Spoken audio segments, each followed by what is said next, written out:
What's up, witches? My name is Syzygy, and welcome back to my channel. If you're new here, then hi, hello, nice to have you. So, a few people, both in my past videos and on my streams, have asked me to make a video about how I design characters, or to give out my own character design tips.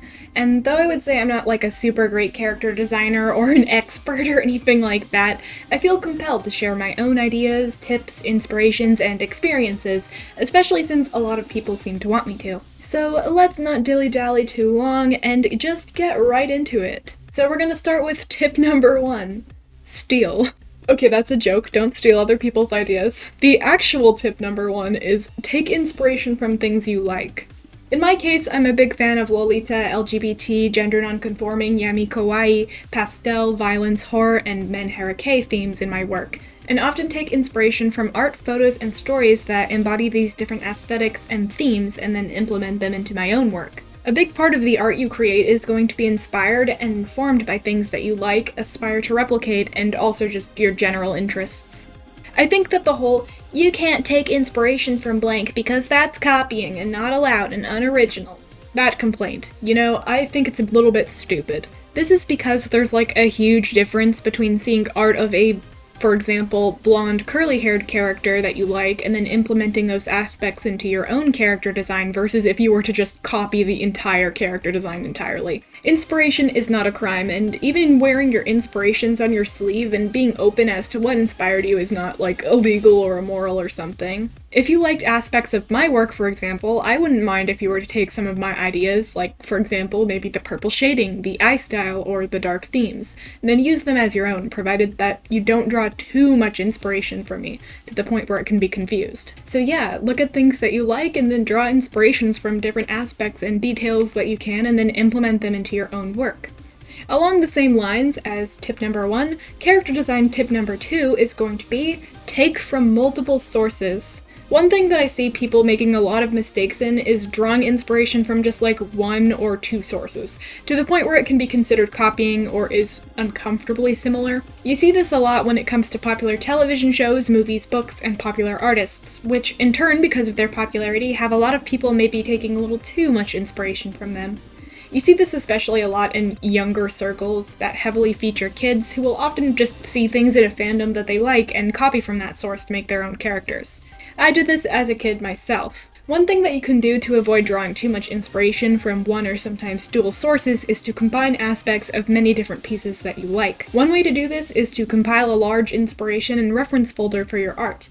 I mentioned this in my Things I Wish I Knew as a Young Artist video, but one thing that really lends itself well to creating art and designing characters is having large folders or collections of images, videos, and artwork that inspires you. Taking inspiration and aspects from a slew of different pieces, photographs, and art will help you create a character that both contains elements of things that you like, while also being distinct and original from each different source. Also, even abstract things can be inspiration for characters, like animals or photographs. For example, say you have a photo of a monarch butterfly which inspires you to create a character with a similar color scheme as the butterfly, or maybe even an outfit inspired by the wings. So that's tip number 2. Take from multiple sources and maybe keep a large reference folder of images to be inspired from. Tip number 3 is more about tools, which in this case, tip number 3 is going to be use a doll maker. For like the one whole person in the audience who may not know what a doll maker is, a doll maker game is a kind of app or a game that allows the player to use pre-made assets to design a character. A few examples of this are Lily's Story, Gacha Studio games, as well as the many picrus that exist. If you're an artist, I implore you to try one of these doll maker games out. As you try out the different clothing, hair, color, and style combinations, you may just be hit with the inspiration to design a full-blown character out of it. Even beyond that, if the doll maker has a randomizer, you might be able to get inspiration from a random combination of colors and accessories that you might not have otherwise thought of. So yeah, if you haven't tried one out before, tip number 3, try out a doll maker game or a picru of some kind to get some inspo. Tip number 4 has to do with the other aspect of character design that is just as important as the physical design of the character. AKA, tip number 4 is consider your character's story and personality before designing them. One thing that I love to do before designing my characters is to come up with a role for them to fill and some general traits that I want them to embody. A great way to do this is to come up with some keywords and then write them down. Perhaps you want to make a badass character, so you write down a list of words like fierce, untamed, wild, muscular, tall, fire, red, and mercenary. And these words and ideas can help you get a mental visual grasp on what kind of character that you want to create. If you have some artist friends or just friends that are interested in your work in general, you can even bounce ideas off of them and discuss what kind of vibes you want to communicate when designing the character in question.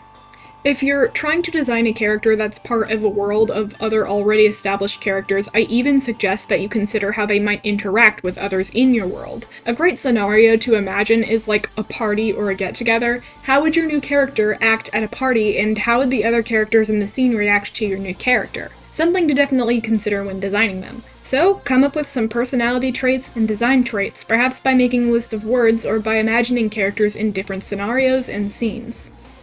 Tip number 5 goes back to actual physical design aspects, but keep things simple and don't over-design. Now, there are some scenarios, in my opinion, in which allow design and an overabundance of design elements can work in a character design's favor and can add a character and intrigue to the designs. So keep in mind, simplicity isn't always a must to create good designs. It kind of is subjective and depends. However, most of the time I would say you don't want to add too many distracting elements onto a character's design, because it may make a character look muddled, confusing, or even force the viewer to struggle on where to look.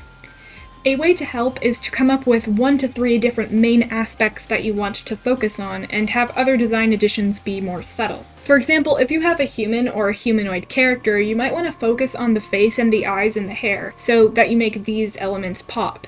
Then you might want to add a couple of little details, like some jewelry here or there, and some clothing patterns. This is easy for the viewer to digest. They can take in the main and important aspects, like the face, hair, and the eyes, and then happily be drawn to other little details as they look. However, if you were to add like 40 bracelets, huge earrings, an excessively contrasting rainbow color palette, 4 sets of different wings, crazy arcade carpet patterns, etc., then the viewer might be visually overwhelmed and confused. So yeah, sometimes, or even a lot of the time, I would say that simple is effective and don't over-design. Finally, tip number 6. Keep the character design flexible and don't be afraid to make changes over time. Starting with flexibility, what I mean by that is the ability to picture, imagine, and draw your character in different ways.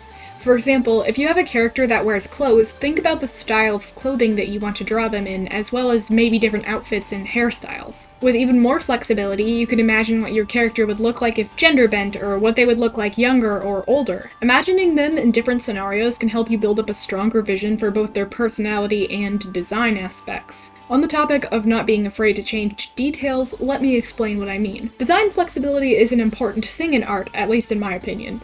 And as your art goes on, and as you improve, you may find yourself wanting to change different aspects of this. But this doesn't even happen when just developing your art style, but also your characters as well. I would even argue that characters themselves are a part of your art style. Don't be afraid to just try new things as you develop your art. Say your character was created with green eyes, but over time you decided to make them violet later. Or perhaps they started out with brown and black fur, and instead you decide to make it brown and white after a while. Changing and developing design elements is normal, and don't be afraid of experimenting or being quote-unquote inconsistent. Trying out new ideas and developing ideas you already have will help you to create stronger and even more memorable characters and stories. Alright, well, with all of that being said, I hope you enjoyed this video and found it helpful in at least some ways. Again, I'm not really a professional character designer, and I'd say that most of my characters are pretty subjective to my personal tastes, but regardless, these are some of the big things that I have learned as I've drawn and made art over the years. If you have your own cool suggestions and ideas for more character design tips, feel free to leave a comment down below to express them there. I would appreciate your input. If you enjoyed this video, feel free to rate and subscribe if you feel so inclined. If you want to see some more of my artwork, safe for work and not safe for work, 18+ for that last one, follow the link to the card down below. There you can find links to all my socials. Thank you so much for watching, I hope you have a nice rest of your day, and don't forget, stay magical.